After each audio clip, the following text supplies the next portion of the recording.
हम लोग भक्ति रसामृत सिंधु ग्रंथ से पढ़ रहे हैं और विषय ये चल रहा है कि जब तक भोग और मोक्ष की स्पृहा साधक के हृदय में रहती है वह भक्ति का सुख अनुभव नहीं करता। और जो उसके बाद पॉइंट को डेवलप किया गया कि जो साधक भक्ति के सुख का अनुभव कर लेते हैं वह भोग और मोक्ष की स्पृहा नहीं रखते हैं। टॉपिक क्या है कि भक्त लोग भोग और मोक्ष की स्पृहा क्यों नहीं रखते हैं। तो भक्त लोग भोग और मोक्ष की स्पृहा नहीं रखते हैं, इस बात के प्रमाण को श्रीमद् भागवतम से दे रहे हैं।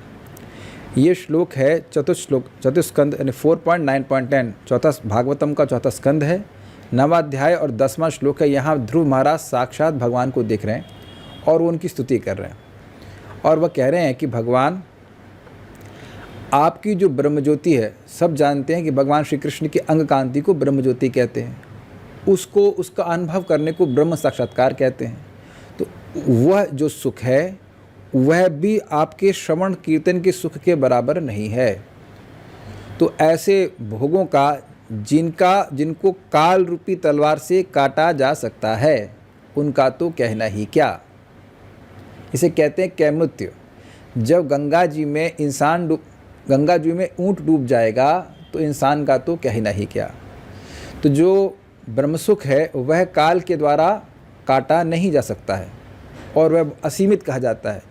उस सुख की परवाह भी भक्त जो लोग भगवान का श्रवण करते हैं, कीर्तन करते हैं, उनको इतना अधिक सुख मिलता है कि ब्रह्म ज्योति में लीन नहीं होना चाहते।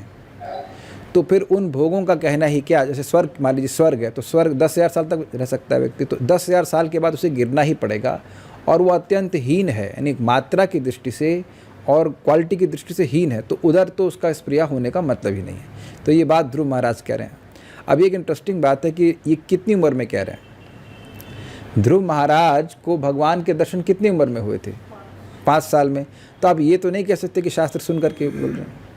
शास्त्र सुन करके नहीं बोल रहे हैं, वो उनको ऐसा अनुभव हो रहा है कि भगवान मैं आपका दर्शन कर रहा हूँ, ऐसा सुख मिल रहा है कि इसके आगे तो ब्रह्म ज्योति का सुख भी फीका है, ये बात बोल रहे हैं। और इसी कारण से भक्त लोग, हम लोग जो साधक हैं, यद्यपि हम लोगों को मोक्ष का सुख भी नहीं मिला है लेकिन उधर टारगेट नहीं करते हैं। तो विवेक हम लोग को पहले ही दे दिया जा रहा है भक्तों के द्वारा कि ये जो श्रवण कीर्तन कर रहे हैं, ये भगवान के बारे में सुन रहे हैं, बोल रहे हैं, कीर्तन कर रहे हैं, ये इतना सुखमय हो जाएगा आगे जा कर के कि उसकी तुलना ब्रह्म ज्योति के सुख से भी, ब्रह्म ज्योति के सुख की तुलना भी उससे नहीं हो सकती है। समझ में आ गया? तो हम लोग गाएंगे इसको। बहुत सुंदर श्लोक है। या निर्वृतिस्तनुभृतां तव पाद पद्मा ध्यानाद् भवज्जन कथा श्रवणेन वास्या। या निर्वृतिस्तनुभृतां तव पाद पद्मा ध्यानाद् भवज्जन कथा श्रवणेन वास्या। मेरे ख्याल से ऐसा अच्छा रहा कि यहाँ पे एक ही माइक है तो आप इधर आके बैठिए, नहीं तो आवाज़ किसी को नहीं आएगी। आप इनकी आवाज़ आ रही है किसी को? वैसे देखिए वहाँ पे इनके पास माइक रहता है तो ये बोलती हैं, लेकिन इसका मतलब ये नहीं कि यहाँ पे आप लोग नहीं बोलेंगे। आपको जब मैं आपको बोलना होगा तो मैं आपको दे दूँगा गाने के, ठीक है? तो रिकॉर्डिंग में भी ठीक से जाएगा। बहुत सुंदर श्लोक है। या निर्वृतिस्तनुभृतां तव पाद पद्म ध्यानाद्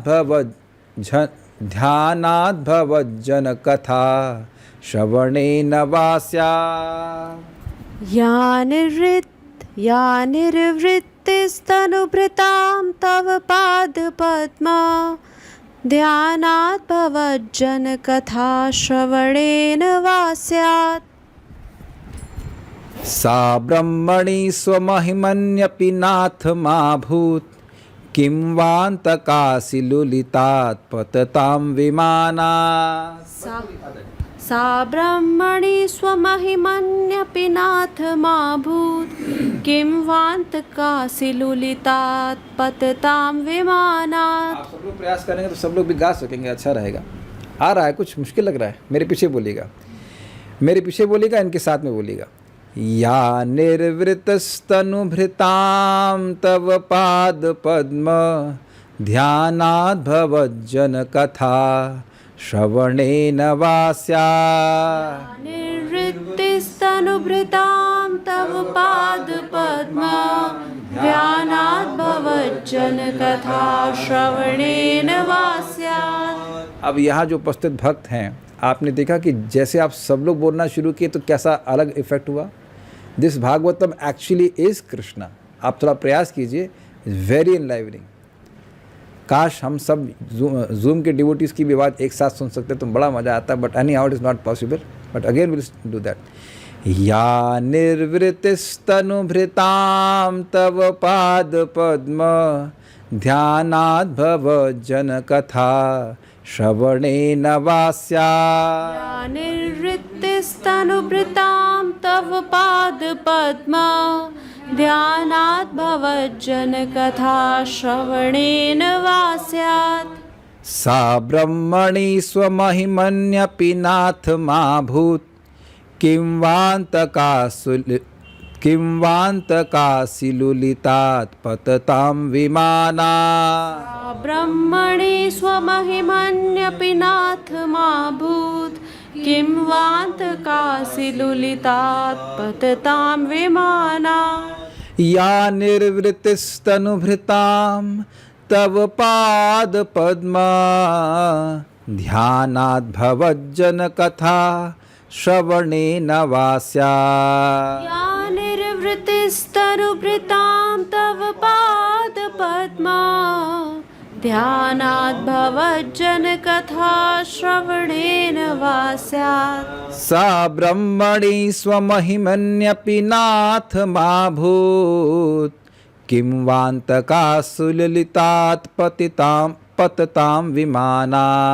सा ब्रह्मणि स्वमहिमन्यपि नाथ मा भूत् किं वान्तकासि लुलितात् पततां विमाना। Okay, thank you. So we'll go forward.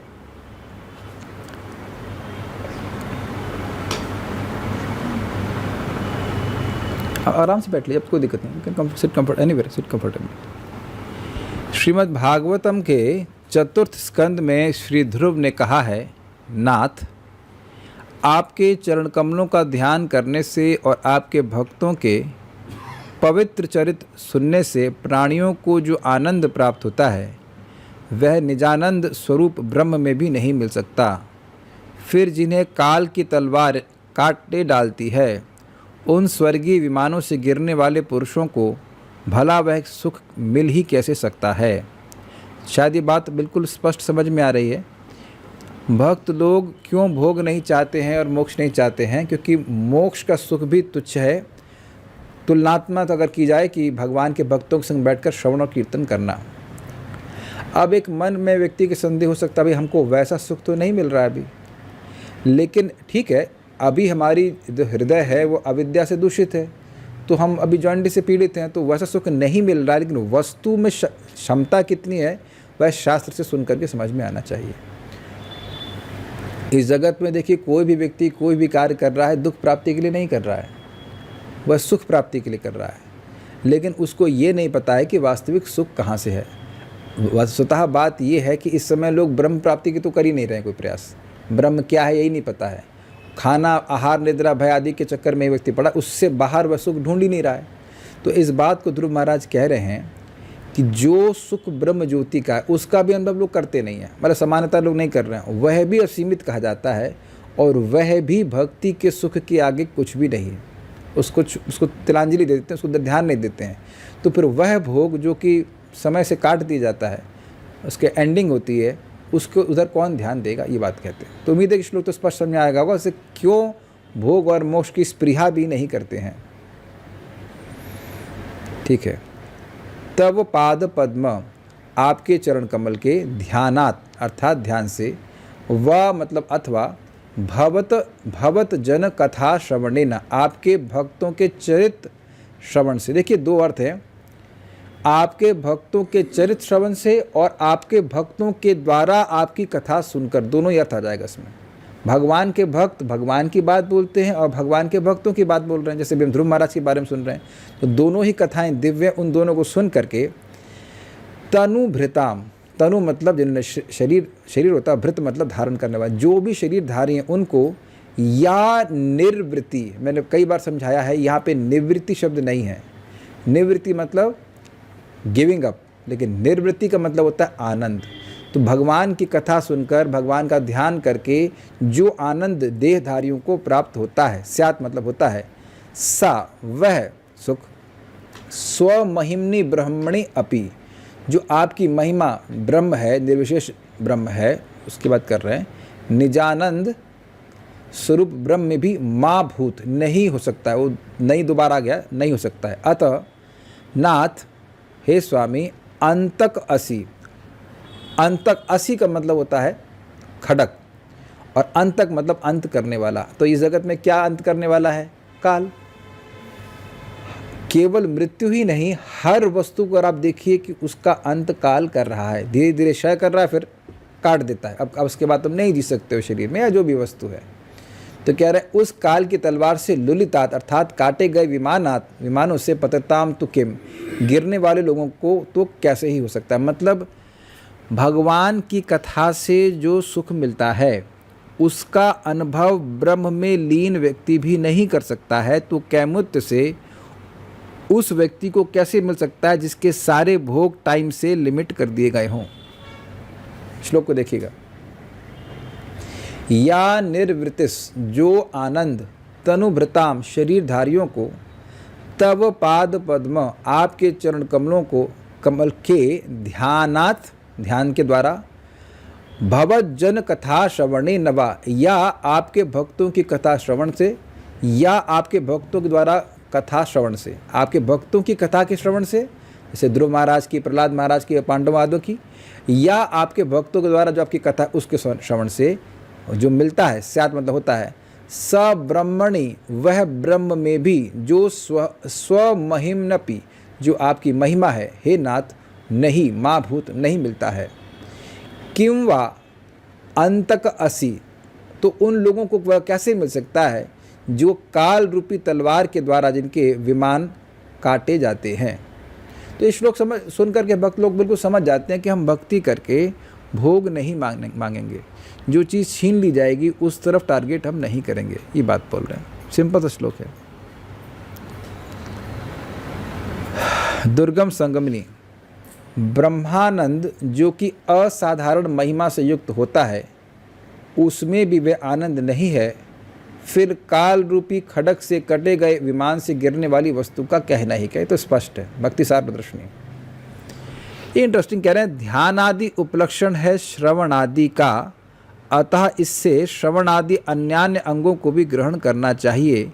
इस प्रकार श्रवण भी उपलक्षण है ध्यान आदि का। इसका मतलब क्या है? देखिए, उपलक्षण का मतलब होता है कि एक बात कह दी गई है तो उससे अन्यों को भी समझ लेना होगा। तो यहाँ श्लोक में कह रहे हैं कि भगवान आपके ध्यान से जितना सुख मिलता है, तो ये नहीं सोचना चाहिए कि केवल भगवान के ध्यान से सुख मिलता है। ध्यान से, भगवान का श्रवण करने से, भगवान का कीर्तन करने से, भगवान का पूजन करने से, सेवा करने से, उन सभी चीज़ों से भक्तों को जो सुख मिलता है यह कहते हैं। या अगला में कहा कि श्रवण से, वहाँ भी अर्थ लेना पड़ेगा, श्रवण से, कीर्तन से, स्मरण से, ध्यान से, हर प्रकार से। कुछ समझ पा रहे हैं इस बात को? If one thing is said then other things are understood, इसे कहते हैं उपलक्षण। जैसे कहा जाए कि भगवान का नाम है अधोक्षज, तो अक्ष मतलब आँखें और ज मतलब प्रकट होना। तो आँखों से जो ज्ञान प्रकट होता है वह भगवान के अध अर्थात नीचे रह जाता है। तो क्या इसका मतलब यह है कि नाक भगवान को पकड़ लेगी? नहीं, आँख से नहीं पकड़ पा रहे हैं तो नाक भी समझ लेना होगा, कान भी समझ लेना होगा, वाणी भी समझ लेनी होगी। जो भी भौतिक इंद्रियां हैं वो भगवान को नहीं पकड़ सकती। ये समझ में आ रहा है बात? यद्यपि मैंने आँख कहा है, इसका मतलब है कोई भी और इंद्रियां भी नहीं पकड़ सकती हैं। उसी प्रकार से भगवान के ध्यान करा जाए, चाहे स्मरण किया जाए, चाहे कीर्तन किया जाए, कुछ भी करेंगे वह भक्त को सुख देता है।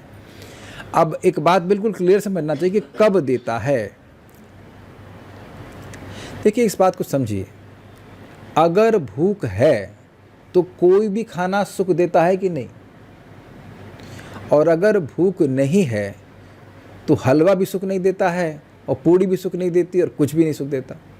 ये क्लियर है? तो आस्वादन भोजन का भोजन से ज़्यादा महत्वपूर्ण है भूख के ऊपर। ये सबको स्वीकार है कि नहीं? आप देखिए जब बहुत कस के भूख लगती है तो व्यक्ति खाना खा लेता है, बाद में कहता है थोड़ा नमक कम है। आधा पेट जब वो खा लेगा, थोड़ा सा नमक देना, तो आधा पेट तो आप खा लिए ना, क्योंकि इतनी कस के भूख लग रही होती है कि उधर उसका स्वाद उतना उसी से स्वाद लग रहा होता है, वो उसमें कमी नहीं देखता है। तो ये एकदम क्लियर समझ लीजिए, हम सबके हृदय में भगवान का प्रेम सुप्त अवस्था में है। This is point, very simple. और जब हम भगवान के बारे में श्रवण करते हैं या कीर्तन करते हैं या उनका स्मरण करते हैं तो वह एक्टिव होने लगता है, इट बिकम्स एक्टिवेटेड।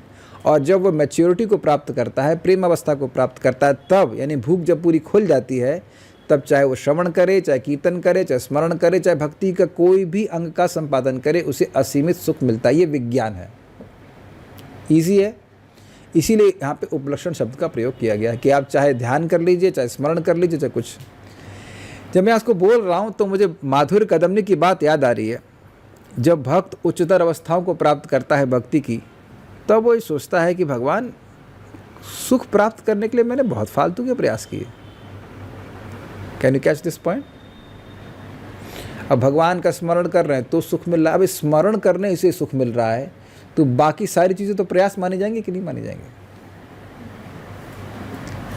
आप देखिए ना, हम सुख प्राप्ति के लिए कुछ करते ना, यहाँ जाएंगे, वहाँ जाएंगे, ये करेंगे, वो करेंगे, तो वो तो ज़्यादा बड़ा प्रयास है ना। आप खाली बैठे हैं और सोच रहे हैं तो सोचने में तो बहुत कम प्रयास है। या हरे कृष्ण मंत्र बोल रहे हैं तो वो तो बहुत कम प्रयास है। आप अब विचार कीजिए कि इस समय हम लोग की हालत कितनी ख़राब है। हर थोड़े थोड़े सुख को हमें इंपोर्ट करना पड़ता है। Do you agree? जैसे हमको हमारे वैद्य बोल रहे हैं कि अब आपको ठीक होना है तो केवल फ्रूट्स पे रहना होगा, तो स्वाभाविक सी बात है, शायद सभी लोगों का अगर किसी को बोल दिया जाए ऐसा तो उसको माइंड रिवोल्ट करेगा, मैं फ्रूट्स पे कैसे रह सकता हूँ, क्योंकि ऐसा नहीं कि फल ही खाऊंगा तो मर जाऊंगा, लेकिन भोजन का सुख भी तो है। परम पूज्य भक्ति विज्ञान महाराज कहते हैं कि आप एक दिन कुछ मत खाइए, पानी पे रहिए, आपका 1 ग्राम भी वजन कम नहीं होगा। लेकिन देखिए कि वो भोजन का सुख चाहिए तो व्यक्ति कितना तड़पता है, अरे कुछ तो दो, कुछ तो खाने को दो, है कि नहीं? तो यानी कि भोजन का सुख है, निद्रा का सुख है, ये सब के लिए हम परिश्रम कर रहे हैं कि नहीं? तो अब वो सुख जो हमारे हृदय में ही है उस पे लोगों का ध्यान नहीं। तो ये बात ध्रुव महाराज कह रहे हैं। अब आप जानते हैं कि ध्रुव महाराज क्या चाहते थे। ध्रुव महाराज ब्रह्मा जी से भी बड़ा राज्य चाहते थे। अब देखिए इनकी स्थिति 6 महीने में क्या हो गई। जब भगवान का अनुभव हो गया तो अब वो अपने ही इच्छा की भर्त्सना कर रहे हैं, क्योंकि वे ब्रह्म सुख नहीं चाह रहे थे। वो चाह रहे थे एक राज्य, और कोई भी राज्य पे काल की कैंची चलती है। वो व्यक्ति का शरीर छूट जाएगा या वो राज्य खत्म हो जाएगा, कुछ भी हो, ये देख ही रहे हैं आप। Just see the transformation is heart. अब उनका भगवान के प्रति प्रेम जागृत हो गया है तो वो कह रहे हैं कि इसका क्या प्रयोजन है भौतिक वस्तुओं का। ये बात समझनी चाहिए, ये विज्ञान समझना चाहिए कि भगवान का प्रेम प्राप्त हो गया तो आप भक्ति का कोई भी अंग संपादित करते हैं, आपको असीमित सुख मिलेगा। अब देखिए हम सब लोग अलग अलग चेतना से युक्त हैं और अपने अलग अलग प्रयासों में लगे हैं, लेकिन कम से कम सोचना तो चाहिए इस विषय में। ऐसा नहीं है कि मैं भी हमेशा इसी डायरेक्शन में कार्य कर रहा होता हूँ। ये जब व्यक्ति अनर्थ निवृत्ति में रहता है तो ये फ्लिप फ्लॉप चलता है। अच्छा अभी भक्ति कर ली, अब थोड़ा सा कुछ सुख का कार्य करते हैं, अभी कुछ अपने मन को सुख देने के लिए कार्य करते हैं। It can be something which is not really Krishna conscious. लेकिन जैसे जैसे भक्ति करते जा रहे हैं, हृदय पवित्र होता जाता है, तो व्यक्ति को दिखता है कि I am not happy by not engaging in Krishna service. ये आप देखिए बड़ी इनकरेजिंग बात है कि ऐसा व्यक्ति जो ब्रह्मा जी से भी बड़ा पद चाहता है, वो कह रहे हैं कि मैं इस जगत में कुछ नहीं चाहता। That's the whole point. न इस जगत का न ब्रह्म का सुख चाहता हूँ, क्योंकि आपकी भक्ति से इतना सुख है। ये बात सिंपल सी बोल रहा है। हाँ हरीश अपने सब परिवार में थे। हाँ हरीश, जैसे ही वो भगवान के संपर्क, जैसे ही उनको डायरेक्शन मिला, उसी टाइम से उनका परिवर्तन स्टार्ट हो गया। मतलब जब जैसे ही कांटेक्ट मिला भगवान से, एंड 6 महीने में जैसे वो मैच्योर होते गए, चित्त शुद्ध होता गया, तो he felt that supreme bliss is. हाँ नहीं, प्रश्न है कि कमेंट है, समझ नहीं कमेंट। हाँ ठीक है, आप लोग सुन पाए? नहीं सुन पाए? आवाज़ नहीं आई होगी यहाँ तक। वो माता जी यही कह रही हैं कि 6 महीने के अंदर इनके अंदर ट्रांसफॉर्मेशन हो गया ध्रुव महाराज का। And everything started with one acceptance. क्योंकि माँ ने कहा था कि बेटा भगवान विष्णु का भजन करो, ये बात है। इस प्रकार भगवत ध्यान आदि से जो आनंद आता है, भगवत कथा श्रवण से जो आनंद आता है, उस प्रकार आनंद ब्रह्मानंद में भी नहीं होता है। तो ये तो स्पष्ट समझ में आ गया। देखिए एक बहुत सिंपल सी बात है, क्यों नहीं होता है। जीवात्मा का स्वरूप है सेवक का, और सेवा करके हमको जो रस या टेस्ट मिलता है सेवा करके जो टेस्ट मिलता है उसी को रस कहते हैं। जब अब ब्रह्म में लीन हो गया तो सेवक कौन रहेगा? संजय प्रभु, ब्रह्मानंद में या ब्रह्म ज्योति में कोई सेवक है? आप समझ रहे हैं ब्रह्म ज्योति को? ब्रह्म ज्योति में लीन हो गए तो स्वामी कौन है? कोई नहीं। अब सोचिए, विचार कीजिए कि कोई बुखार नहीं, कोई तकलीफ नहीं, लेकिन किसी से बात नहीं कर सकते, किसी से झगड़ा भी नहीं कर सकते। So can you see that? इसीलिए भक्तों ने इसको नारकीय कहा है। कोई ना रिश्तेदारी है, ना कुछ, किसी से कोई इंटरेक्शन नहीं है, और वो कितने समय तक है हिसाब किताब नहीं रख सकते। इसीलिए भक्त लोग ब्रह्म ज्योति में लीन नहीं होना चाहते हैं। ये बात ठीक है। महिमा अर्थात महानता की अभिव्यक्ति। अब पूरा पढ़ूंगा फिर समझाऊंगा। परंतु आप ही वह महानता हैं, परंतु वह महानता सर्वव्यापी है, परंतु एक रूप में नहीं है। देखिए बहुत सिंपल सी बात है। महिमा का मतलब महान, आपकी महिमा ये है, अर्थात आप कितने महान हो। तो ये ब्रह्म ज्योति है, ये भगवान की महिमा है, अर्थात भगवान की महानता है, भगवान की शक्ति है जो पूर्ण सर्वत्र फैली हुई, इतनी बात कहते हैं। लेकिन ये एक जगह नहीं है। जैसे बहुत सिंपल सी बात समझिए आपको। हाँ, जैसे हम डॉक्टर साहब के पास गए थे आज, और डॉक्टर साहब निकल गए भक्त। अब इतनी हमको हंसी आई कि 2.5 घंटे हमसे गीता पे बात करते रहे। हमने कहा हमारी दवाई तो बताइए। कह रहे अरे वो तो हम बता ही देंगे, अगर गीता की बात कर लेते हैं। तो 2.5 घंटे वो गीता पे ही बातें की जा रहे हैं, और मुझे लगे प्यास। और अब उनका ग्लास थी, मतलब बोतल था, तो हमको उससे तो नहीं मांग सकते हैं। हमको लग रहा पानी यहाँ पे है नहीं, तो अब हमको प्यास लग रही है। अब 3 घंटे आप किसी बात करने की प्यास नहीं लगेगी। खैर पानी बाहर था, मुझे पता नहीं था, बाद में मैंने पानी पी लिया। तो क्या ऐसा हो सकता है कि मैं ऐसे जीभ चाट करके जो हवा में पानी है उसको प्राप्त कर लूँ? तो अगर आपकी और मेरी प्यास है तो क्या कह सकते हैं इंग्लिश में, क्या मतलब पर्टिकुलराइज्ड कहा जाता है। मतलब एक जगह पानी इकट्ठा है। जैसे मान लीजिए ये पानी है यहाँ पे, अब मुझे अगर प्यास लग रही है तो ये पानी इकट्ठा है, उसको पीऊँगा ना, कि ये जो हवा में पानी उसको पीऊँगा। तो ब्रह्म ज्योति जो है वो भगवान का विस्तारित भाग है, लेकिन आप भगवान जो है वो कंडेंस्ड फॉर्म है, तो इसलिए भगवान से लाभ मिलता है। ये बात समझना चाहिए, ठीक है? ये कह रहे हैं। अतः आप में निष्ठाशील व्यक्ति को जो आनंद मिलता है वह आनंद आपकी महिमा स्वरूप जो ब्रह्म है उसमें कैसे मिल सकता है? अर्थात नहीं मिल सकता। इस बात को थोड़ा समझिए। जैसे ये घर हम जहाँ पे हैं वो थोड़ा बड़ा है, तो इसमें एक कह सकते हैं एक गेट है, फिर एंट्रेंस है कुछ समय के बाद, और फिर आप यहाँ रूम में बैठे हैं।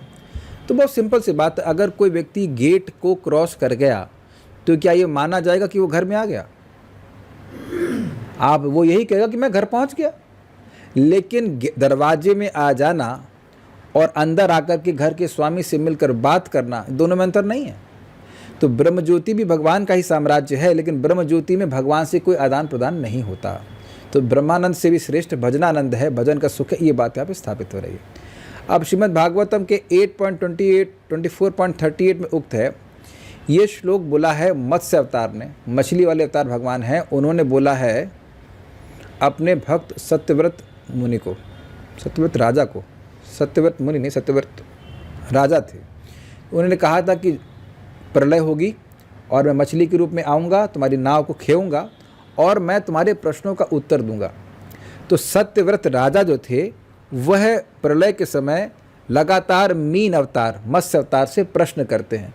तो उस प्रश्न के द्वारा उनको ब्रह्म की अनुभूति होती है। ये बात ना कह रहे हैं, बस इतनी सी बात यहाँ पे बोल रहे हैं।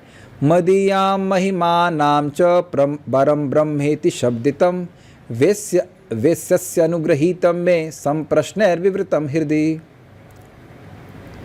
मत्स्यदेव ने कहा, उस समय जब तुम प्रश्न करोगे तब मैं तुम्हें उपदेश दूंगा।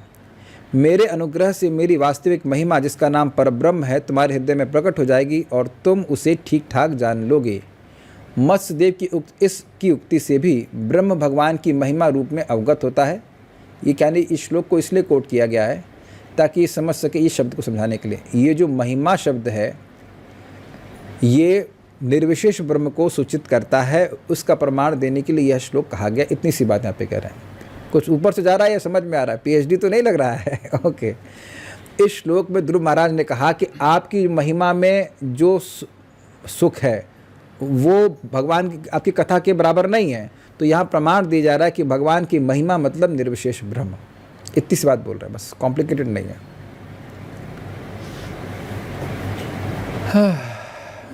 ठीक है।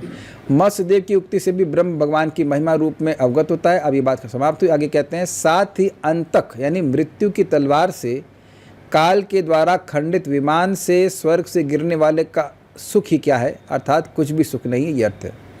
अतएव स्वर्ग व अपवर्ग से अधिक, हाँ अब ये इंटरेस्टिंग पॉइंट है, अतएव स्वर्ग व अपवर्ग से अधिक अन्य फल सुनने में जब नहीं आता है तब भक्ति का वास्तविक फल है तुम्हारी भक्ति। ये क्या कह रहे हैं? ये मजेदार बात है भाई। इस जगत का सुख जो है सो है। अब इसके लिए ऐसा कहा जाता है जैसे नहीं, इस पृथ्वी लोक पर देवता लोग पॉटी करने भी नहीं आएंगे। इसका एग्जाम्पल हम समझ सकते हैं। हम लोग रात्रि में बस से आ रहे थे तो बस में वॉशरूम होता है, तो वॉशरूम इतना गंदा था कि उसको लोग उसकी चिटकनी खोलते, देखते और बंद करके, ना इतना गंदा है कि हम यहाँ वॉशरूम भी नहीं जाएंगे। आपने देखा होगा से पब्लिक यूरिनल ऐसे होते हैं, बड़े गंदे होते हैं।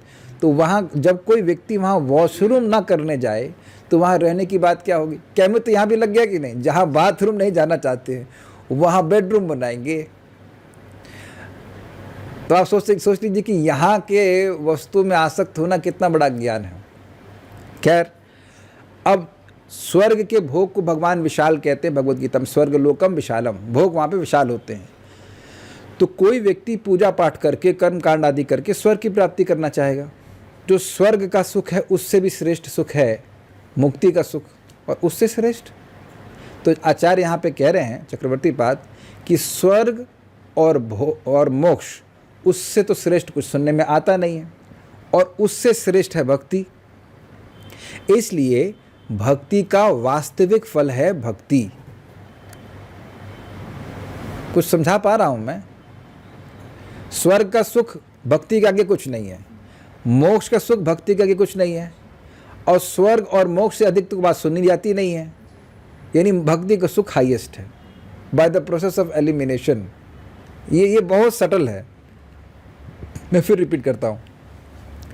प्रायः माना जाता है कि स्वर्ग बहुत बड़ा सुख है, कहते भी ये तो घर स्वर्ग के समान है, मतलब जो भी इसका मतलब होता है, और स्वर्ग से श्रेष्ठ मोक्ष का सुख है। अब मान लीजिए किसी को भक्ति नहीं पता है और वह श्लोक को देख रहा है, उसमें लिखा है कि भगवान आप, इस श्लोक में यही कह रहे हैं ना कि भगवान आपके श्रवण कीर्तन से जो सुख है वह मोक्ष, उसके आगे मोक्ष का सुख भी कुछ नहीं है। तो मोक्ष का सुख सामान्यतः हाईएस्ट माना जाता है। तो अब वह सुख भक्ति से कम माना जा रहा है, तो यानी भक्ति हाईएस्ट हो गई कि नहीं हो गई? ये समझ में आ रहा है कि नहीं आ रहा है? मोक्ष से श्रेष्ठ कुछ बोला ही नहीं जा रहा है। देखिए समझिए, भक्ति अगर मोक्ष से श्रेष्ठ है तो एक संभावना हो सकती है कि लगता है कि कोई एक और वस्तु भी हो सकती है जो भक्ति से भी श्रेष्ठ हो। अग्रीड? लेकिन मोक्ष से श्रेष्ठ सुख बोला जाता नहीं है और भक्ति को मोक्ष से श्रेष्ठ कहा जा रहा है, तो इसका मतलब भक्ति हाईएस्ट है। तो और भक्ति कर रहे हैं तो इसलिए भक्ति का सर्वश्रेष्ठ फल है भक्ति। इसीलिए जो बुद्धिमान व्यक्ति है वह यही मांगा है आज तक कि भगवान हम आपकी भक्ति कर रहे हैं, आपके चरणों में हमें भक्ति प्रदान कीजिए। इधर भी सबको समझ में आ रहा है? ओके, उम्मीद है कि बात समझ में आ रही होगी। ये लाइन समझने में थोड़ा सा दिमाग लगाना पड़ेगा। इफ x, मान लीजिए मैं कह दूं x is greater than y and z, so is it true that x is greater than a also? x is greater than y and z, x जो है y और z से बड़ा है, तो क्या x सबसे बड़ा है? लेकिन अगर y सबसे बड़ा है तब तो x सबसे बड़ा हुआ कि नहीं?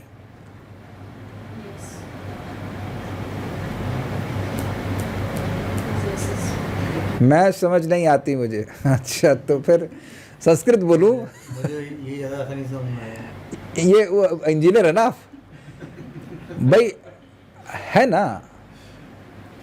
मतलब एक आपने एक सिंपल सी बात है, मान लीजिए आईफोन है ऐसे, तो अब ये 2 फ़ोन है ना, बेच नहीं रहा हूँ मैं, लेकिन ये 2 फ़ोन है।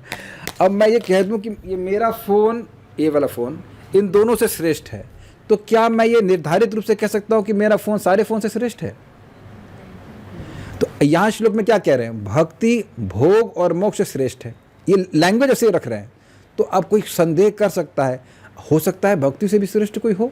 तो यहाँ पे कह रहे हैं कि भाई देखो, स्वर्ग और मोक्ष से बड़ा सुख शास्त्र में सुना ही नहीं गया है, तो अब उनसे श्रेष्ठ भक्ति को कह रहे हैं, अर्थात भक्ति सबसे श्रेष्ठ है। और यह सुन करके व्यक्ति को भक्ति करके अपनी भक्ति बढ़ाने की ही प्रार्थना करनी चाहिए। जब कर रहे हैं हमारी भक्ति बढ़ जाए। देखिए, इसको मैं सिंपल उदाहरण से बताता हूँ। अगर आपके शरीर में, किसी शरीर में विटामिन डी कम है, तो आप जब डी की गोली खा रहे हैं तो क्या ई के बारे में सोच रहे हैं? इज़ वेरी सिंपल ना, मैं डी खा रहा हूँ, मेरा डी बढ़ जाए, डी मतलब विटामिन, मैं बी खा रहा हूँ तो मेरा विटामिन B12 बढ़ जाए, जो सिंपल। तो भक्ति कर रहा हूँ तो मेरी भक्ति बढ़ जाए, सिंपल सी इच्छा है। अब बात सिंपल लगती है, लेकिन आप देखेंगे कि लोग भक्ति करके अन्य इच्छाओं की पूर्ति चाहते हैं। क्यों चाहते हैं? क्योंकि उनको ये नहीं पता है कि भक्ति करके कितना लाभ होता है। इसलिए सुनना चाहिए। मैं एग्जांपल देता हूँ कि जैसे किसी का, हम लोग का IIT में सिलेक्शन हुआ था, तो क्या कहते हैं, काउंसलिंग कहते हैं। तो वहाँ व्यक्ति ये सुन करके कि इस IIT की क्या रैंकिंग है, उस IIT की क्या रैंकिंग, वह सिलेक्शन करता है, यद्यपि अभी IIT में प्रवेश नहीं कर गया है। इसे कहते हैं विवेक। आप लोग, मैं समझा पा रहा हूँ, आप लोग इसमें PhD के लिए भी ऐसे करते हो ना, ये अच्छे हैं, वो अच्छे हैं, ये इंस्टीट्यूट अच्छा है, वो, आप उस इंस्टीट्यूट में प्रवेश नहीं कर गए हैं, लेकिन आप सुन करके कि भाई ये अच्छा है, वो अच्छा, वैसा कार्य करते हैं। तो ये बात आपको समझ में आ जाना चाहिए। अब आगे पढ़ते हैं। भक्ति ही वास्तविक फल है, तुम्हारी भक्ति यानी भगवान आपकी भक्ति। इस प्रकार भक्ति का स्वतः फलत्व एवं भक्तों का निष्कामत्व प्रतिपादित हुआ। ये क्या मतलब हुआ? भक्ति का फल भक्ति है, भक्ति अपना ही फल है, यह प्रस्तुत हुआ। और दूसरा, भक्त लोग भोग नहीं चाहते, ये भी सिद्धांत स्थापित हुआ। अब एक श्लोक बहुत मज़ेदार है, ये समझ में आ जाएगा, ये भले थोड़ा कठिन लगा, ये श्लोक बहुत मज़ेदार है। और यहाँ पर ये भी 4 स्कंद से है। महाराज पृथु जो भगवान के अवतार हैं, उनके सामने भगवान विष्णु हैं और वो क्या वरदान मांग रहे हैं, बड़ा इंटरेस्टिंग वरदान मांग रहे हैं, वो आप देखिएगा। वो मोक्ष नहीं चाह रहे हैं और भोग भी नहीं चाह रहे हैं, लेकिन वो क्या मांग रहे हैं, मतलब भगवान आपके सामने आ जाएं तो भक्तों ने क्या प्रार्थना करी, वो देखिए, बड़ी इंटरेस्टिंग श्लोक है। इसको करके फिर हम रुकेंगे। तत्रैव श्रीमद् आदिराजो उक्तौ, आदिराज श्री पृथु ने कहा। 4.20.24 भागवतम। आप इधर आ जाओ श्लोक बोलने के लिए, बहुत सुंदर श्लोक है। वो कह रहे हैं कि बस भगवान मुझे ये चाहिए कि मुझे करोड़ों करोड़ों कान दे दीजिए, ताकि भक्त लोग जहाँ जो कथा कह रहे हो वो हम सब सुन लें। तो पहले आप मेरे पीछे बोलिए। ना कामये नाथ तदप्ि अहम क्वचिन् न यत्र युष्मत् चरणाम्बुजासवः। न कामये नाथ तदप्यहं क्वचिन् न यत्र युष्मत् चरणाम्बुजासवः। महत्तमान्तर्हृदयान्मुखच्युतो विधत्स्व कर्णायुतमेष मे वरः। महत्तमान्तर्हृदयान्मुखच्युतो विधत्स्व कर्णायुतमेष मे वरः। न कामये नाथ तदप्यहं क्वचिन् न यत्र युष्मत् चरणाम्बुजासवः। कामये नाथ तदप्यहं क्वचिन् न यत्र युष्मच्चरणाम्बुजासवः महत्तमान्तर्हृदयान्मुखच्युतो विदत्स्वकर्णायुतमेषमेवरः महत्तमान्तर्हृदयान्मुखच्युतो विदत्स्वकर्णायुतमेषमेवरः। ओके, ये बहुत इंटरेस्टिंग है। ये है राजा, और आदि राजा मतलब ये सबसे पहले राजा थे और पूरे विश्व के राजा थे और इनको चैलेंज करने वाला कोई नहीं था। अब ये राजा क्या मांग रहा है, इंटरेस्टिंग है। राजा और पूरे विश्व के राजा से बड़ा वैभव किसी का नहीं हो सकता है, और वो क्या मांग रहे हैं ये आप देख लीजिए। हे भगवान, मैं आपसे तादात्म्य के वर की इच्छा नहीं करता, अर्थात मैं आप में लीन नहीं होना चाहता हूँ। क्यों? क्योंकि इसमें आपके चरण कमलों का अमृत रस नहीं है। मैं आप में लीन हो जाऊंगा तो कथा क्या सुनूंगा, आपको सेवा क्या करूंगा, ये बात है। मैं तो फिर क्या चाहते हो? मैं तो 10,000 कान प्राप्त करने का वर मांगता हूँ, जिससे मैं आपके शुद्ध भक्तों के मुखार विंदों से आपके चरण कमलों की महिमा का गान सुन सकूं। कुछ अजीब सी लग रही ना बात। 10,000 कान, 2 कान, अब मान लीजिए एक कान यहाँ लग जाए तब अजीब सा लगेगा ना। ये लैंग्वेज बड़ी ज़बरदस्त है।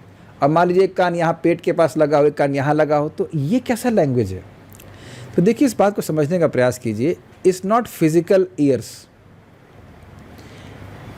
अब यहाँ प्रैक्टिकल देख लीजिए। दीक्षा माता जी, वो जम्मू में मेरी आवाज़ आ रही ना? आ रही है। सलोनी माता जी छत्तीसगढ़ में। अवनींद्र प्रभु आप कहाँ रहते हैं? मेरे ख्याल से भरतपुर में, राजस्थान में, समवेयर। अब आप प्रैक्टिकल देखिए कि आप लोगों की कान की पावर इतनी तेज हो गई कि जयपुर से तुंग विद्या माता जी हमारी यहाँ लखनऊ की बात सुन रही हैं, है ना? पूनम माता जी आप, हाँ बुलंदशहर से, हाँ हमारे place of birth, yes yes, Bulandshahr तक हमारी आवाज़ जा रही कि नहीं? अब आप बताइए कुछ हुआ? मैं समझ गया ना मैं क्या कह रहा हूँ। कान तो आपके 2 ही हैं, लेकिन अब नॉर्मली अगर ये जूम नहीं होता तो मैं यहाँ जो भक्त है बस उन्हीं को सुना पाता। लेकिन आप देखो कि भक्तों को भगवान ने ऐसी सिद्धि दे दी है कि रश्मि प्रभु आप कहाँ गुजरात से सुन रहे हैं कि नहीं? तो ये कान की पावर बढ़ गई कि नहीं? यहाँ जो हम बैठे बात कर रहे हैं वो आप सुन रहे हो। अब सोचिए अगर ऐसी अवस्था हो जाए कि अच्छा ये बताइए कि क्या मैं इस समय पूरे ब्रह्मांड में ही बोल रहा हूँ भगवान के बारे में? शाम का समय है, इस्कॉन के बहुत सारे केंद्र हैं और ये क्लास का समय, इस समय इस्कॉन इधर चारबाग में वहाँ भी कथा हो रही होगी, समझ रहे ना बात? और इधर आपके इस्कॉन का दूसरा सेंटर कहाँ पे है? अंसल में, शायद वहाँ भी कथा हो, मैंने पता नहीं, आरती हो रही हो, कथा हो रही होगी। तो अब हर जगह की कथा सुनना चाहते हैं। अभी संभव कैसे है बताइए? मैं बोल रहा हूँ यहाँ पर, आप कोई और कथा एक साथ कैसे सुन सकते हैं? लेकिन इतने लोलुप, इतने लोभी हो गए कथा कि कहते हैं हम कोई कथा छोड़ना नहीं चाहते। और ध्यान दीजिए कि 10,000 का मतलब 10,000 नहीं है, 10,000 मतलब अनंत, क्योंकि अभी ब्रह्मांड में तो 10,000 से भी अधिक समय में कथा हो सकती है ना एक बार में। तो 10,000 एक भी वाली छूट जाएगी। क्या आप समझ रहे हैं मैं क्या कह रहा हूँ? देखिए, अब कई बार इस बात का अनुभव होता है, प्रसाद कहीं जाते हैं खाने के लिए तो प्रसाद नहीं समाप्त होता है, लेकिन भूख समाप्त हो जाती है, पेट भर जाता है, तो लगता है कि तो और कुछ लेंगे। तुमने कहा एक पेट और दे दीजिए तो उसमें भी कुछ खा लें। ऐसा संभव नहीं है, लेकिन ये आग्रह दिखा रहा है। खैर, ये मैं नहीं कह रहा हूँ कि संभव नहीं है। इस संबंध में भगवान अगर चाहेंगे तो ऐसा कर सकते कि एक ही समय में सब जगह कथा सुन सकें। कुछ समझ रहे हैं वरदान? तो अब इससे क्या आशय है? आशय यह है कि भगवान के श्रवण कीर्तन का सुख बहुत ज़्यादा है। इसको आपने अनुभव और भी किया होगा। दर्शनार्थी इस्कॉन वृंदावन से टेलीकास्ट होती है और उसी समय इधर मायापुर से भी टेलीकास्ट होती है। तो भक्त तो तुरंत इधर की देख लिए, फिर उधर की भी देख लिए।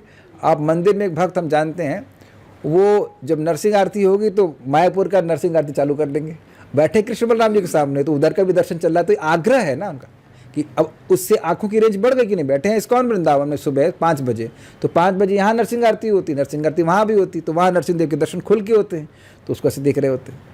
तो आंखों की पावर बढ़ गई कि नहीं बढ़ गई? तो यही बात यहाँ पे कह रहे हैं कि भगवान मेरे को चाहिए। अब पॉइंट क्या है, ये क्यों श्लोक बोला गया है? वह यह नहीं कह रहे हैं कि भगवान मैं आप में लीन होना चाहता हूँ, अपितु मुझे इंद्रियाँ दीजिए ताकि मैं आपकी सेवा कर सकूँ और उस सेवा का सुख का अनुभव कर सकूँ, ये बात बोल रहे हैं।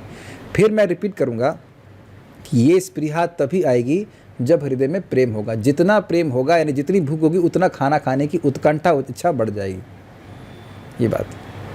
अभी हम हमको मतलब अभी शरी शुक्ला माता जी के घर में हम हैं तो सुबह बहुत अच्छा प्रसाद पाया हमने। अब शाम को माता जी बनाई, हम उठ तो गए, उन्होंने कहा अब टाइम है तो खा लेते हैं, लेकिन अभी भूख नहीं थी। आप सभी को असंभव होगा ना, सुबह दबा के खा लिया, अब टाइम हो गया खाने का, अब रात में 8 बजे तो खाऊंगा नहीं, तो होगा सबको अनुभव ना कि नहीं भूख लगती, तो अच्छा होने में ठीक है थोड़ा सा ले लेते हैं। लेकिन जब भूख कस के लगे तब और लाइए और लाइए और लाइए, ये और लाने का इच्छा को कहते हैं उत्कंठा। समझ रहे हैं, ये चीज़ कह रहे हैं, ये उत्कंठा जागृत हो जाती है तो फिर भक्ति का सुख मिलता है। तो अन्वय देख लीजिए, नाथ अर्थात हे स्वामी, अहम मैं, तद अपि अर्थात वह मोक्ष सुख भी ना कामये, मैं नहीं चाहता हूँ। तो क्यों नहीं चाहते, कह रहे हैं यत्र यानी जिसमें महत्तम हृदयात, बहुत अच्छी पॉइंट है, इसको ध्यान से सुनिएगा। महत पुरुषों के हृदय के अंतर अर्थात हृदय से मुखच्युतः, उनके मुख द्वारा च्युता हुआ, युष्मत चरण अंबुज आसवा, आपके चरण कमलों का पराग क्वचित न, बिल्कुल नहीं है। इसका क्या मतलब है, ये बहुत ज़बरदस्त श्लोक है। भगवान के प्रेमी भक्त भगवान के गुणों का अनुभव अपने हृदय में करते हैं। They feel happy thinking about Krishna, और जब वह उसको बोलते हैं then their heart is connected with their speech. जो भगवान का स्मरण करके उनको मन में सुख मिलता है वह उनकी वाणी के द्वारा प्रकट होता है। जिसका भगवान पे विश्वास नहीं है वो क्या सोचेगा, मैं नरसिंह देव के बारे में बात कर रहा हूँ लेकिन ये माइथोलॉजी है। आप अपने जीवन में बताइए, क्या आपने कभी किसी व्यक्ति का हृदय से गुणगान किया है? Have you actually appreciated and spoken about some person from your heart? ऐसा कभी नहीं किया आपने? किया है। तो आप देखेंगे उस समय आपके हार्ट और वाणी इन सिंक होता है। जो आपके हृदय में उस व्यक्ति के कोई भी गुण अप्रिशिएट कर रहे हैं वो वाणी के द्वारा आता है। मैं ये समझाना चाहता हूं, क्या ये समझ पा रहे हैं आप लोग? जैसे एक सिंपल सी बात सोचिए, कोई बहुत ऐसे चालू लड़का है, चालू समझते हैं, चालू टाइप का, उसको कोई लड़की बड़ी अच्छी लगी तो वो अपने दोस्त के पास जाके अरे यार क्या लड़की लग रही थी, तो उसकी वाणी, उसने कुछ उस लड़की के सौंदर्य को सराहा, वो अपने मन में कुछ अनुभव कर, बड़ी सुंदर लड़की है। He means it what I am trying to say, he means, उसको लग रहा, उसको वो बोल रहा है बड़ी सुंदर लड़की। या कोई व्यक्ति मान लीजिए ज्ञान के बारे में आकर्षित है, अब किसी ने ज्ञान का प्रवचन किया, अरे यार बड़ा अच्छा प्रवचन हुआ, तो वहाँ उसकी वाणी और उसका हृदय सिंक में है। सिंक समझते हैं, दे आर नॉट डिफरेंट। तो भक्त लोग भगवान की भक्ति करते हैं तो भगवान के जो गुणगान कर रहे हैं वो उनके हृदय से प्रकट हो रहा है। जो हृदय में अनुभव कर रहे हैं भगवान की महिमा वो उनकी वाणी के रूप में प्रकट हो रही है। कुछ समझ रहे हैं ना बात को? पेड़ पेड़ या पेड़ भी कह सकते हैं। आप यहाँ देखते हैं कि लोग लिख करके लाते हैं कुछ, वो क्या स्पीच होती है, तो वो उसको बोल रहे होते हैं लेकिन उससे उनका कुछ कनेक्शन नहीं होता है। महाराज समझाते हैं कि यही जीव गोस्वामी जी हैं, इनके ग्रंथ को BHU में इस पर PhD होती है, लेकिन वो PhD करने के लिए पढ़ते हैं। जीव गोस्वामी इस पर कोई विश्वास नहीं होता है। और श्रील प्रभुपाद जी समझाते हैं कि गीता लोग पढ़ाते हैं, इनको यही विश्वास नहीं होता है कृष्ण भगवान है, तो वह भगवान के गुणों से आकर्षित होकर के नहीं बोलते हैं। This is very very important, क्योंकि जब कोई भक्त जिसका भगवान के प्रति प्रेम विश्वास, वह भगवान की महिमा को अनुभव करके या भगवान की महिमा पर विश्वास करके उसका एक्सपीरियंस करके बोलते हैं, तब अच्छा लगता है। तो इसीलिए कह रहे हैं कि वो जो उनके मुख से जो बात निकल रही है वो ऐसा है जैसे अमृत का शराब हो रहा है। They are experiencing the sweetness of Krishna in their heart and what comes out is with an overflow of that sweetness. अगर मैं इंग्लिश में अगर समझाऊँ इस प्रकार से, कुछ समझ पा रहे हैं? तो कह रहे भाई जब ब्रह्म में चला जाऊँगा तो वहाँ कुछ ऐसा भक्त मिलेगा, नहीं मिलेगा तो फ़ायदा क्या? इसलिए वो नहीं चाहिए। तो फिर क्या चाहिए? अब देखिए, जो लोग भागवतम सुनते हैं उनका अनुभव है कि इसके श्लोक कितने अमृतमय, कितने सुंदर हैं। इस समय भी हम लोग इस बात का अनुभव करते हैं, ये श्लोक भी कितने सुंदर हैं। और जैसे एक श्लोक हम लोग, क्या था वो हम लोग एक माधुर्य कादम्बिनी का हम लोग क्या सुना था, वो माधुर्य कादम्बिनी, शुरुआत कैसे होती है भूल गया, लेकिन उसी तर्ज पे हम मान लीजिए 1.1.2 गाते हैं। हाँ, हृद्वप्रे नव भक्ति शस्वितते संजीवनी स्वागमा रंभे कामतपर्तुदाह दमनी विश्वापगोलासिनी दूरान में मरुषाखिनोऽपि सरसी भावा यभूयात् प्रभो श्री चैतन्य कृपा निरंकुश महा माधुर्य कादम्बिनी। देखिए सुनने में तो अच्छा लग ही रहा है, लेकिन यहाँ चैतन्य महाप्रभु की प्रार्थना श्रीला विश्वनाथ चक्रवर्ती ठाकुर कर रहे हैं, वो हृदय से प्रार्थना कर रहे हैं। मैं ये समझाना चाहता हूँ। सो जो the overflowing emotions of the heart are pouring forth in the form of their glories. जो वो बोल रहे हैं, वो जो हृदय में भाव उमड़ रहा है भगवान के प्रति, वह प्रकट हो रहा है। जैसे कि ये श्लोक भी आप स्पष्ट समझ सकते हैं कि पृथु महाराज हृदय से बोल रहे हैं, भगवान मेरे को लाखों लाखों कान दीजिए ताकि मैं भगवान की बात सुन सकूं। ये तो मैं लैंग्वेज बोल रहा हूँ, लेकिन जो संस्कृत आ रही है उनके मुख से, वो केवल वाणी से नहीं है। क्या कहते हैं? Lip service. It's not only lip service, is what he is really aspiring for. ये बात बोल रहे हैं। तो जो भक्त हैं वो अपने हृदय की, इंग्लिश में कहते हैं आउटपोरिंग है, वह उनकी वाणी के रूप में आता है। तो कह रहे हैं ब्रह्म में लीन हो जाऊंगा तो ये सब कहाँ सुनने को मिलेगा? ये बात। तो फिर क्या चाहिए? तो कह रहे क्वचित ना, बिल्कुल नहीं। अतः अयुतम, मुझे 10,000 कर्ण विदस्व, कान दे दीजिए, मतलब मेरे कान की पावर को 10 गुना बढ़ा दीजिए। 10,000 गुना मतलब अनंत गुना बढ़ा दीजिए। जो भी कथा कहीं भी हो रही वो मैं सुन सकूं।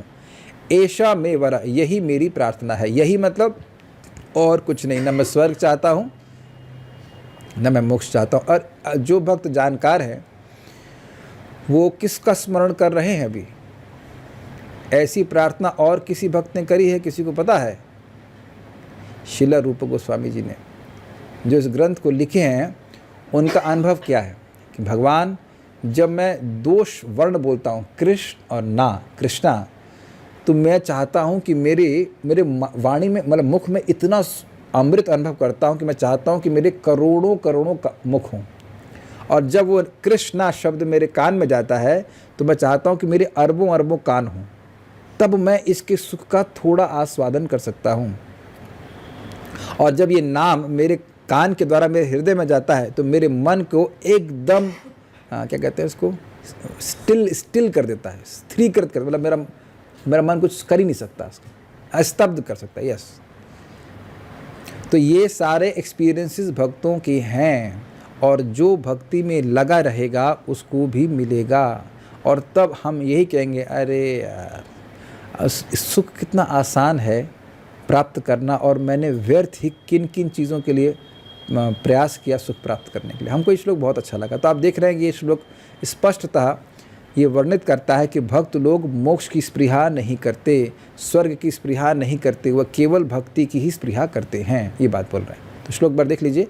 ना कामये नाथ तद अपि अहम क्वचिन। हे नाथ, हे भगवान, मैं बिल्कुल कामना नहीं करता हूँ तद अपि, उसकी भी मतलब मोक्ष की भी।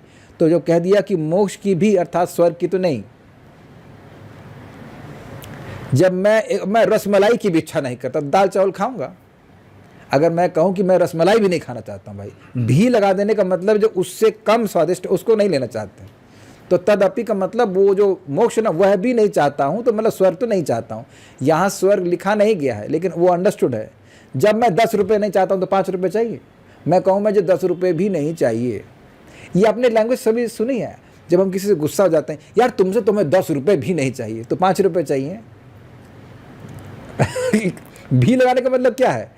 हमें तुमसे 10 रुपये भी नहीं चाहिए, मतलब कुछ नहीं चाहिए है, वही है ना। तो उससे 10 नहीं चाहिए तो मतलब 5 भी नहीं चाहिए। तो इसलिए तदपि का मतलब है मोक्ष भी नहीं चाहिए, तो फिर स्वर्ग तो नहीं ही चाहिए। अहम क्वचित मतलब बिल्कुल नहीं चाहिए। अच्छा, क्यों नहीं चाहिए? तो कहना न यत्र युष्म चरणाम्बुजासव, क्योंकि वहाँ आपके जो चरण कमल है, उनका जो आसव, जो जूस है, जो कि महत्तम अंतर हृदयान मुखच्युतो, जो महान भक्त हैं उनके अंतर हृदय से जो प्रकट होकर के उनके मुख से बाहर गिरता है, वह नहीं मिलेगा। इसलिए कर्ण आयुतम विदस्वा में वरा, मेरे लिए मेरी यही प्रार्थना है कि मेरे लिए आप अनंत कानों की व्यवस्था कर दीजिए, अर्थात कानों की शक्ति को इतना बढ़ा दीजिए कि जो कथा जहाँ आ रही हो वो हमको समझ में आए, हम सुन लें। अब आप समझ लेना चाहिए कि शिव जी के 5 मुख हैं, एक मुख से तो राम राम बोलते रहते हैं। एक्चुअली उनका नाम पंचानन है, हमको इसलिए याद है क्योंकि हमने एक क्विज़ हारी थी इसमें, हिंदी में हमारी मैडम क्विज़ लेती थी, संस्कृत के हिंदी के क्लिष्ट शब्द उसका अर्थ बताओ। तो एक बार कंप्यूटर था, उसने बोला पंचानन, तो मैं उसका उत्तर नहीं बता पाया। तो अभी तक मेरे को याद है पंचानन मतलब शिव जी। आपको पता है बात, शिव जी के 5 मुख नहीं पता था, बच्चे को क्या मालूम होगा, but it was very nice discovery. तो एक मुख से शिव जी केवल राम राम बोलते हैं और एक मुख से कथा करते हैं। अब समझ में आ गया, राम राम नहीं छोड़ना चाहते हैं और एक मुख से लगातार कथा करते हैं। इतने अब विभोर हैं कि पत्नी है, वह पत्नी दुर्गा देवी सभी के लिए सारे घर की व्यवस्था कर रही हैं, लेकिन अपने लिए घर नहीं बांधे, पेड़ के नीचे रहते हैं, जटाजूट बांध के रहते हैं और कथा ही करते रहते हैं निरंतर। This is addiction for Hari कथा। तो आप समझ गए, ऐसे एग्जाम्पल भी हैं, ये बात कह रहे हैं। छोटा सा श्लोक है, उसको आगे पर दुर्गम संगमनी तदपि, अर्थात केवल यानी मोक्ष को भी नहीं चाहता हूँ, कारण वहाँ पर आपके चरण कमल मकरंद यश सुनने को नहीं, उसका सुख नहीं, मतलब भगवान के बारे में सुनने को नहीं मिलेगा। तब तुम क्या चाहते हो? तो कहते हैं यश श्रवण के लिए अयुत अयुत कान दे दो, यही मेरा प्रार्थित वर है। स्पष्ट है, मतलब बहुत सारे कान दे दीजिए मैं सुन सकूं। भक्ति सार प्रदर्शनी, मैं केवल को भी कभी भी दुख दशा में भी नहीं चाहता। अब इसका क्या मतलब है? ये बड़ा मजेदार है। मैं इस जगत में दुख भोग लूंगा लेकिन केवल नहीं चाहिए। ऑल्दो भक्त लोग दुखी अवस्था में नहीं रहते हैं, लेकिन यहाँ कह रहे हैं कि आप भले ही मुझे मुक्त ना करें, मतलब मुझे जन्म मृत्यु के चक्र से मुक्त ना करें, लेकिन इंद्रियां दीजिए ताकि मैं, और भक्तों को संगत दीजिए ताकि मैं आपकी कथा सुन सकूं। मुझे केवल नहीं चाहिए, ठीक है, मोक्ष नहीं चाहिए। क्यों नहीं चाहते हो? तो कहते हैं जिस केवल मुक्ति में आपके चरणाम्बुज के आसव मकरंद, अर्थात तुम्हारे आपके गुण कथा माधुर्य का विस्तार नहीं। बेसिकली पॉइंट ये कि वहाँ पे आपका श्रवण कीर्तन करने को नहीं मिलेगा। किस प्रकार का माधुर्य? कह रहे हैं महत गणों के हृदय से मुख के द्वारा चुता हुआ, अंतर हृदय के द्वारा आस्वाद्य, जो आनंदोद्रेक से कीर्तन किया गया। इसका मतलब थोड़ा समझिए, मैं समझाया था, भगवान के भक्त भगवान की महिमा का अनुभव हृदय में करते हैं। Oh Krishna is amazing, like that. अब वो जो आनंद बढ़ गया और बढ़ गया और बढ़ गया और मुख से बाहर आ गया, ये अर्थ है। आनंद उद्रेक मतलब आनंद का एकदम उमड़ता हुआ, ओवरफ्लो, जैसे सुनामी समझते हैं आप। तो सुनामी इज नॉट सिंपल लहर, वो ऊपर ऐसे आ जाती है, ओवरवेलमिंग होता है। तो भक्त लोगों को बोलने में क्यों इतनी रुचि होती है भगवान के बारे में? क्योंकि बोलने में अत्यंत सुख मिलता है। देखिए एक सिंपल सी बात है, इसको मैं तो बहुत कोई भक्त नहीं हूँ, लेकिन इसको मैं पढ़ा जब, तो मुझे बहुत अच्छा लगा, और जो अच्छा लगा मैं वही बता रहा हूँ। ये अप्रिशिएट कर रहे हैं आप लोग? इस सब में पढ़ते जा रहे हैं, जो जो बातें मुझे अच्छी लग रही। अच्छा कहाँ लगता है? हृदय में। ये बात अच्छी लगी, ये बात अच्छी लगी, तो अब भगवान की बात जो अच्छी लगी वही बात बता रहा हूँ। आप अगर किसी को भगवान के बारे में कुछ बताते हैं तो वही बताते हैं ना जो आपको अच्छा लगा। I think very simple, not complicated. तो क्या अब जो महान भक्त हैं उनको कितना भगवान अच्छे लगेंगे उसकी हम कल्पना नहीं कर सकते। बस इतना समझ लीजिए कि भागवत में भरे हैं ऐसे शब्द जो ऐसे महान भक्तों ने बोली जिन्हें भगवान का अनुभव हुआ। जैसे कि यहाँ पे अब पृथु महाराज भगवान विष्णु के बारे में बोल रहे हैं। कहने का मतलब है, थोड़ा समझिए, ये बात बड़ी बड़ी कोई है और ये बहुत सूक्ष्म है। परम पूज्य राधा गोविंद महाराज ने अपने एक शिष्य को कहा कि जब तुम्हें अपना कीर्तन अच्छा लगने लग जाएगा तब अन्य लोगों को तुम्हारा कीर्तन अच्छा लगने लग जाएगा। Can you see the depth? Can you appreciate the depth of this? Unless you have led the kirtan you can't really understand this. मंगल आरती कीर्तन कर रहे हैं, लेकिन कीर्तन करने वाले को खुद मन करता है यार कब समाप्त होगी, कब वो शंख बजेगा और कीर्तन समाप्त होगा। क्या मैं समझा पा रहा हूँ मैं क्या कह रहा हूँ? एक सुख होता है माइक पकड़ने का सुख ये भी हमने देखा है मंदिर में कुछ लोग धर्मात्मा के पीछे पड़ जाएंगे, प्रभु जी हमको भी आरती दो। गा नहीं पाते हैं, एकदम नहीं गा पाते हैं, लेकिन ना ही उनको भगवान की प्रसन्नता के लिए गाना है। भगवान मतलब कोई प्रसन्न नहीं होगा, भगवान भी नहीं, और भगवान तो चलिए कोई बात नहीं, लेकिन भक्त तो प्रसन्न नहीं होते। उनका करताल कहीं जाता है, वो ठीक से गाते नहीं, लेकिन माइक पकड़ने का सुख होता है। आप समझ रहे हैं ना बात? वहाँ अगर आप ये निर्णय कर लें कि उस व्यक्ति को क्या जप कर मतलब क्या कीर्तन में सुख मिल रहा है, तो वो नहीं ऐसा होता है, जरूरी नहीं होता ऐसा। He wants to be in centre by speaking the mic. मैं समझा पा रहा हूँ बात। लेकिन ऐसे भी भक्त हैं जिन्हें कोई मतलब नहीं कि कितने लोग हैं, they are happy in chanting. ये मेरा खुद का अनुभव है। अब भगवान कभी कभी प्रकट करते हैं कि इतना, कभी कभी मन करता है कीर्तन थोड़ा और होता तो अच्छा लगता, और कभी कभी लगता है कि 20 मिनट में पूरा कर देते। आप सब लोग का जप कर, जो लोग नियमित जप करते हैं उनका अनुभव है, कभी कभी लगता है कि जब और करना चाहिए। You are yourself relishing that chanting. तो जब खुद व्यक्ति रेलिश कर रहा है तो उसकी बात दूसरों को भी अच्छी लगेगी, बिकॉज भगवान को अच्छी लगने लग गई। समझा पा रहा हूँ ना बात? ये बात है। तो कह रहे हैं कि उनका आनंद उद्रेक से जो कीर्तन हुआ है वह सुनना चाहता हूँ। भगवान की बात कोई मायावादी कर रहा हो तो वो उनको नहीं पसंद है, मतलब ये कह रहे हैं। कोई भक्त बोल रहा हो तो वह मैं सुनना चाहता हूँ, ये कह रहे हैं। इस प्रकार गुण कथा सुख मुख से आए हुए अमृत द्रव संयुक्त के तरह आस्वाद करने से अत्यंत माधुर्य का उदय होगा। ये बात समझ में नहीं आई होगी, मैं समझाता हूँ। भागवतम के 1.1.3 में क्या कहा गया है? निगम कल्पतरोर्गलितम फलम सुख मुखादमृत द्रव संयुतम पिबत भागवतम रसमालयम मुहुरहो रसिका भुवि भावुकाः। तो ये वासुदेव जी कह रहे हैं कि जितने भी निगम कल्प तरु गलितम फलम इदम, जो जितने भी वेद हैं वो कल्प वृक्ष के समान है और उसका पका हुआ फल ये भागवतम है। तो ये प्रसिद्ध बात है कि तोता जिस फल को चोंच मार देता है तो ये मान लिया जाता है कि बहुत मीठा होगा, उसको टेस्ट कर लिया है। तो ये जो भागवतम है ये सुखदेव गोस्वामी रूपी तोते के द्वारा टेस्टेड है और उनके मुख से ये भागवतम प्रकट हुई तो और टेस्टी हो गई है। तो कहने का आशय ये है कि भगवान की बात जब भक्तों के द्वारा बोली जाती है तब बड़ी मीठी लगती है, और अभक्त बोलते हैं तो वो अच्छी नहीं लगती। ये बात बोल रहे हैं। तो हमें केवल जो भक्त बोल रहे हैं कथा वो सुनाइए, अभक्तों वाली कथा हमको नहीं सुनना है, ये कहते हैं। मेघ का मधुर जल क्षार भूमि में प्रविष्ट होकर जिस प्रकार विरस होता है, उसी प्रकार अवैष्णव मुख निर्गत भगवत गुण भी अति रोचक नहीं होता है। इसे व्यतिरेक मुख से जानना चाहिए। कहने का मतलब है, व्यतिरेक मीन्स नेगेशन। अगर कोई भगवान का भक्त नहीं है और वो भगवान की बात भी बोलेगा, उसको लगातार ये लग रहा है कि ये मैं बोल रहा हूँ लेकिन उनसे विश्वास नहीं है। परम पूज्य राधानाथ महाराज व्यक्ति के बारे में बता रहे थे, वो क्रिश्चियन धर्म को मानते थे और वो प्रवचन करते थे तो हजारों लोग सुनते थे। अब महाराज उनसे जब व्यक्तिगत मिले तो बोले, देखिए बहुत से लोगों को मैं कन्विंस कर रहा हूँ लेकिन हृदय में आपको असली बात बताऊँ तो मुझे इन सब बातों पर विश्वास नहीं है जो उसमें लिखी हुई। तो आप देख रहे हैं डिस्पैरिटी समझते ना? लिखा है, वो बोल रहा है, अच्छे से प्रेजेंट भी कर रहा है, but he is not experiencing anything. There is no faith on this point. तो जो भगवान के भक्त हैं, जो वास्तविक भक्त हैं, उनको भगवान की बात पे विश्वास होता है, भगवान का अनुभव होता है, तो वह बोलेंगे तो अच्छा लगेगा।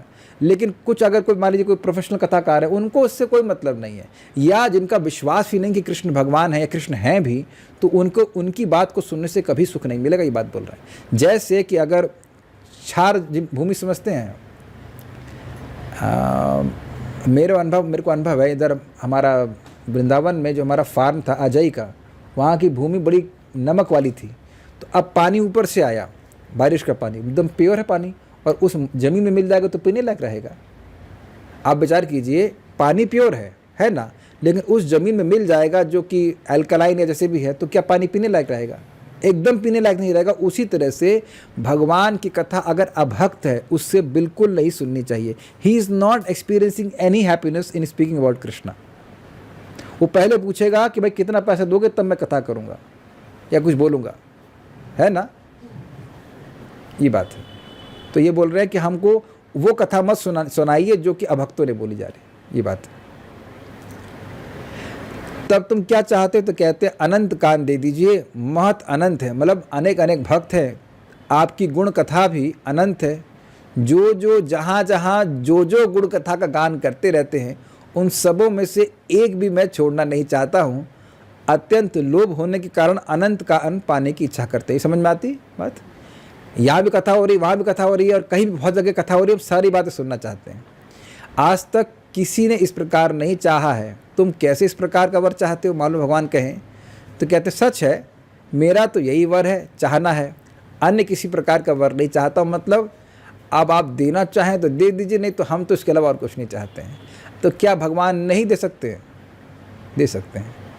तो ये सब बातें हैं। इस सब बातों के द्वारा सिद्ध यही हुआ कि भक्त लोग भोग और मोक्ष बिल्कुल नहीं चाहते हैं, भक्ति करके वे भक्ति ही करना चाहते हैं। भक्ति के द्वारा व्यक्ति को भक्ति का सुख अनुभव होता है। So this is the point. और कोई प्रश्न किसी वक्त का तो है नहीं होगा, समझ में आ रहा होगा। Oh I am sorry, chat open थी नहीं, किसी ने बताया ही नहीं। आपको तो बताना चाहिए था तुमको विद्या माता जी। एनीवेज, किसी का कोई प्रश्न है यहाँ पे? You understood the point? So एक बात समझ लेना चाहिए, जब इस प्रकार का श्रवण कीर्तन का सुख है तो अपने जीवन में श्रवण कीर्तन को प्राथमिकता देनी चाहिए। इतना तो देना चाहिए। इतना सुंदर साधन है, यही हमको इतने बड़े सुंदर साधन पे लेके जाएगा। तो बिना सुनने में रुचि नहीं आ सकती। तो सुनेंगे तो कथा में रुचि होने लग जाएगी, ये बात है। ठीक है, so will stop here. Shri Shri भक्ति रसामृत सिंधु की जय, श्रील प्रभुपाद की जय, निताई गौर प्रेमानंदे। थैंक